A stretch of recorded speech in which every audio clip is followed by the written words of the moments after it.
Atong palakpakan ang Ginoo. Lord, salamat sa kabuntagon o sa imong mga grasya. Naay usa ka irony in our life. There's a reality in ironious kay sa tong kinabuhi nga mao nga in sharing we receive much. In our gospel for today, sa atong ebanghelyo karon atong nadungog nga usa ka bata nag-share sa iyang pagkaon tapos gibless sa Ginoo, nagpasalamat ang Ginoo ani og nakapakaon Ginoo og 5,000 ka katawhan, pasabot daghan kay nga katawhan, daghan nga tawo. Ihatagan niya og sobra-sobra nag awas-awas nga grasya sa atong pag-share, sa atong paambit sa atong mga bahandi, mga resources, kita makaangkon og sobra-sobra gayud nga grasya sa Ginoo. Dili lang grasya sa pagkaon, kundili grasya sa kaluwasan.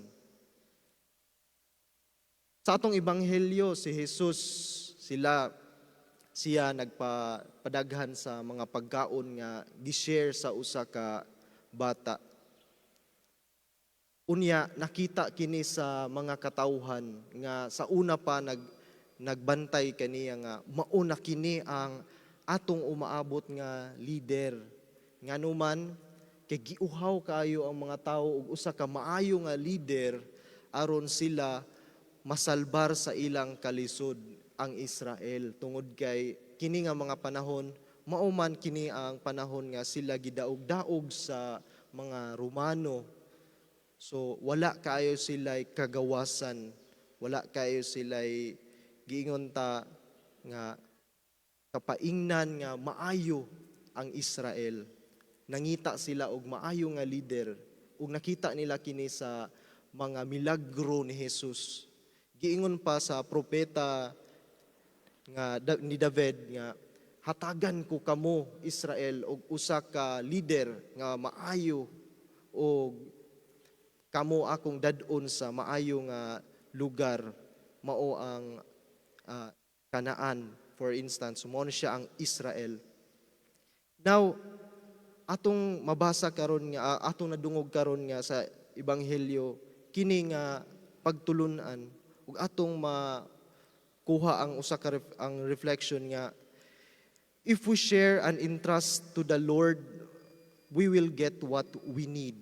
Atong madawat unsa atong mga panginahanglan. Kay ang Ginoo kabalo man gyud sa unsa atong mga panginahanglan. Apan wala lang dira na undang ang Ginoo. Kay kung siya muhatag sa atong mga panginahanglan, iya pagid kining pasubrahan aron kita makabalo muhatag. Atong hinumduman, interesting kay ni siya kay sa ebanghelyo dili ang mga naasa maayo na nasa hamto nga edad ang nihatag kundi ang bata. Di ba? Bata siya. Sa uban nga mga ebanghelyo nag-ingon nga untana kamo katawhan mahimo untana pud kamo nga sama sa bata nga naay usa ka maayo nga buot kabalo siya muhatag. Kita pud untana mahimong sama sa kini nga bata nga nihatag sa iyang kaugalingon. Sa ikaduha nga pagbasa atong nadungog usab ang sulat ni San Pablo ngadto sa taga-Efeso.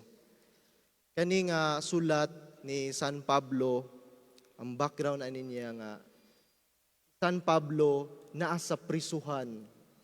Napriso siya.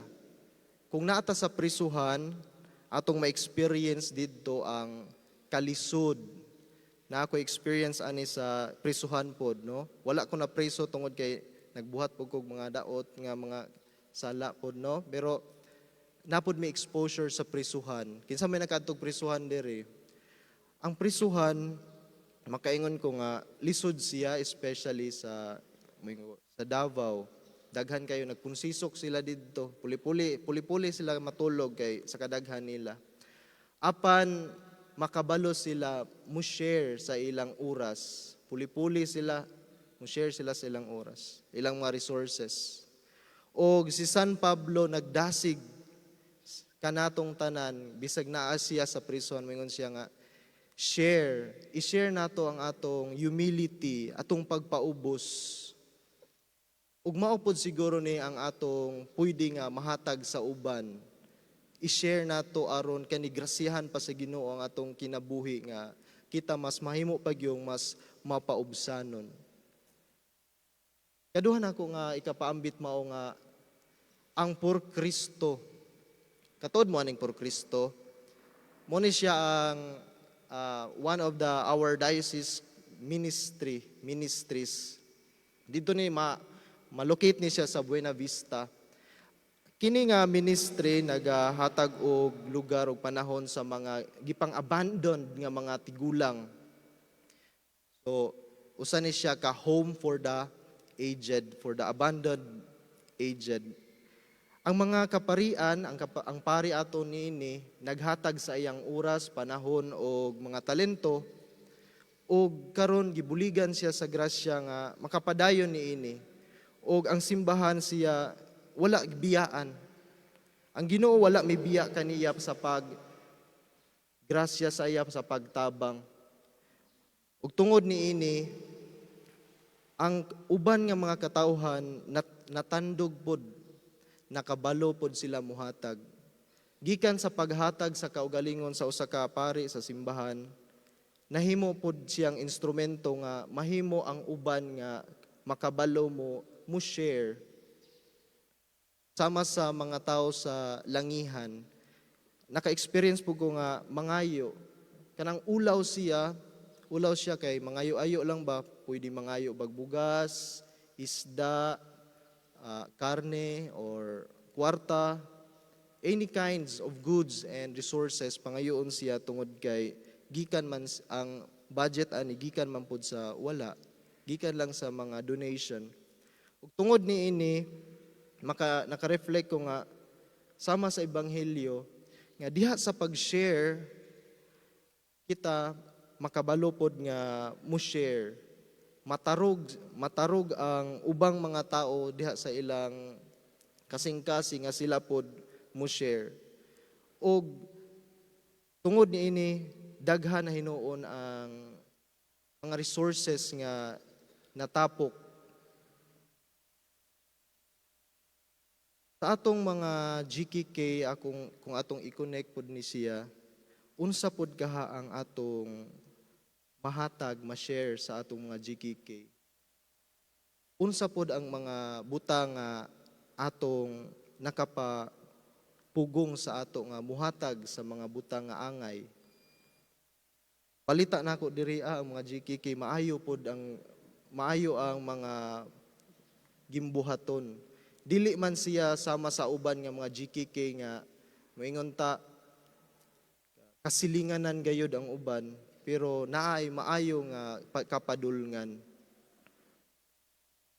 Hinaot nga sama ni San Pablo sa kaduha nga pagbasa, kita makabalo nga muhatag sa tagsa nato kakaugalingon sa atong mga kasilinganan, dili lang sa atong mga kaila, best friend. Makabalo ta muhatag sa unsay maayo tungod kay diha ni Kristo, siya man pod atong nakita nga kung kita mo share, mo paambit, kita grasihan pa og daghan sa Ginoo. Palihog manindog ang tanan.